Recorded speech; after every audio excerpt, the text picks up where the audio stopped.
Hi guys, welcome back to Rev Solutions. Today I'm going to be changing the headlights on my E85 Z4. As you can see, these ones, they're all condensation, they're really dirty, they just look absolutely awful. And I'm going to be changing them to these ones, which look just so much better to start with, and they're the halo lights as well, so they should look absolutely amazing when they're on. To take the old headlight off, there's 4 bolts. There's one here, 2 underneath, and then 1 just under there.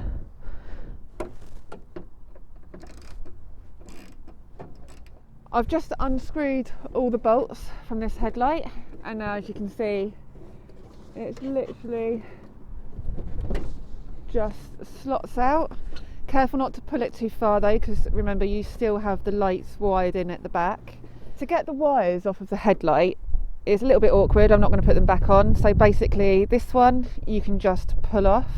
That literally just pulls out like that.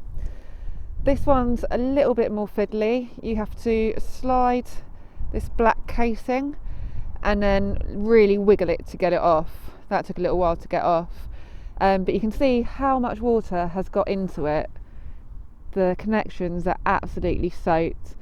And we now know the reason why it's getting so wet, and it's because this little bit of plastic that covers the wheel arch is missing.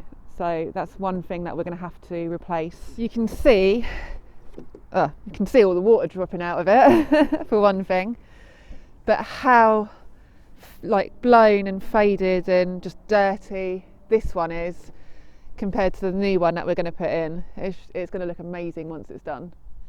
I've wired in the new headlights. This one was literally just a push on, and the same with this one. So I had to take the old surround off of the old fixing, otherwise this one wouldn't just press in.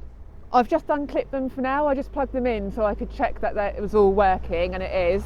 Before I put it all back together again, I need to wire these cables in for the halos. To wire the halos, what I've done is these 3 cables out of the back, the red ones, I've twisted all those together at the end. I have then cut the white wire roughly about halfway through, so it's white wire comes from here up into the clip, and I've attached one end to the red cables here, and then the other end is going to go onto there as well.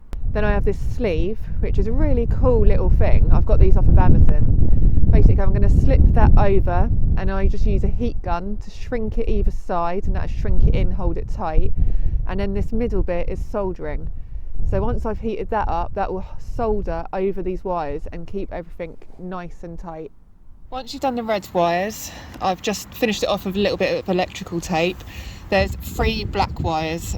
So I've done the same, I've wrapped them together, and then there's this black wire that goes into the side lights, which I've then cut in half again. One end I've put with the 3 wires, and then the other one I've just attached to it, and I've put another one of these sleeves over the top. I've finished putting all the wires in the back, tidied that up a little bit. I've now reconnected the headlights and turned them on, just to see if they're working before I screw it all back on. So I've got daytime running lights and my halos. I'm really pleased with that. I'm going to bolt this one back in now and then do the other one. I've put all 4 bolts back into this one now. Looks really good. I've tested it and it's all working, and you can see the difference already from the halos to the old ones. It just makes the car look 10 times better. Now I'm just going to do this one. So I've completed both the lights. This one was an absolute nightmare. Out of all the bolts that we had to remove the other day, that one was the worst. They're just completely sheared off in the middle. In the end we had to angle grind the end off. It was just stuck solid. After a lot of swearing and trying to think of different things to do, in the end we just managed to get a heat gun, heat it up, finally got the bolt out, and finally got this light in. So we got that light in, but we ran into another problem. The grille in the front bumper, all the clips have broken on the inside, so there's literally nothing holding that grille on. So we're going to try a few different things, that'll be in a different video. Let's have a look at what these lights look like now. They already look amazing now. I've tried to come when it's been a little bit dark out, so you'll be able to see the lights a little bit better. The side lights. How amazing does that look? Just that small little change on the car and it makes it look 100 times better. It's such a shame about this grille, but that will get sorted this week. I also changed the fog light bulbs while I had the bumper off, so let's just see what they look like. The fog lights are still a little bit dull, but that's because we need to clean the actual outer casing. But once we've got those cleaned, it's just going to look like a brand new car. So that's it, that's how to change the headlights on an E85 Z4. Hopefully this video's been helpful. If you can, give me a big thumbs up, click the subscribe button, and I'll see you next time.